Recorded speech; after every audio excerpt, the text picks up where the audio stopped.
মধ্যরাতে ভেঙে গেল জোড়া বাঁধ, মাত্র 15 মিনিটে প্রাণ গেল 20,000 বাসিন্দার। নেহাতি প্রাকৃতিক দুর্যোগ নাকি নেপথ্যে ছিল বড় কোনো ষড়যন্ত্র? কয়েক মিনিটের বিপর্যয়ে কিভাবে ধূলিসাৎ হয়ে গেল সমৃদ্ধ একটা শহর? কোনো হলিউডের সিনেমা নয়, এই শহরের বুকে এমন এক ঘটনা ঘটেছিল যার আসল রহস্য অধরা আজও। মধ্যরাতে গভীর ঘুমে নিমগ্ন গোটা শহর, আচমকাই ধেয়ে আসা বন্যায় ধূলিসাৎ চারিদিক। জোড়া বাঁধ ভেঙে মাত্র 15 মিনিটের মধ্যে প্রাণ হারাতে হয় কমপক্ষে 20,000 বাসিন্দাকে।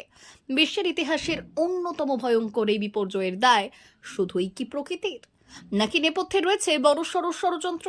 ঘটনার 2 বছরের মাথায় তদন্ত রিপোর্ট সামনে আসতে উঠে এলো তেমনই চাঞ্চল্যকর তথ্য।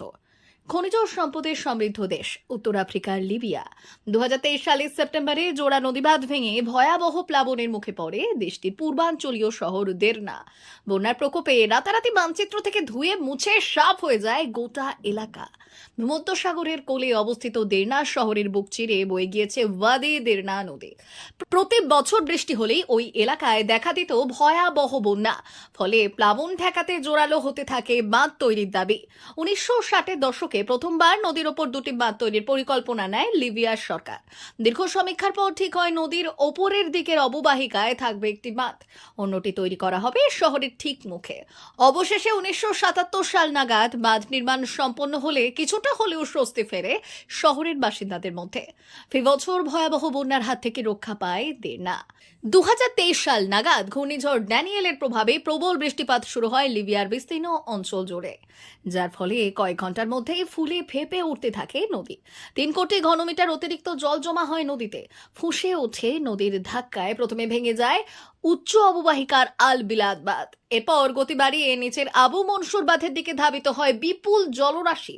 সেই জলশক্তিকে ঠেকানোর ক্ষমতা ছিল না 40 বছরের পুরনো বাঁধের।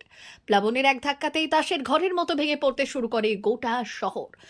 2023 সালের 11 সেপ্টেম্বর রাত প্রায় 3টে নাগাদ ঘটে যাওয়া এই বিপর্যয়ের জেরে ভেঙে পড়ে অন্তত 11টি সেতু, উড়ালপুল।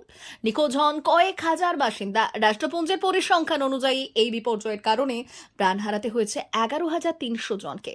যদিও একাধিক পশ্চিমা মিডিয়ার দাবি করেছে জোড়াবাঁধ দুর্ঘটনায় নিহতের সংখ্যা ছিল 24,000-এরও বেশি। রাজনৈতিক বিশ্লেষকদের পর্যবেক্ষণ, 2021 থেকে ক্ষমতাসীন লিবিয়ার দুই প্রান্তের দুই গোষ্ঠীর যৌথ সরকার বিশ্বাস করত না একে অপরকে।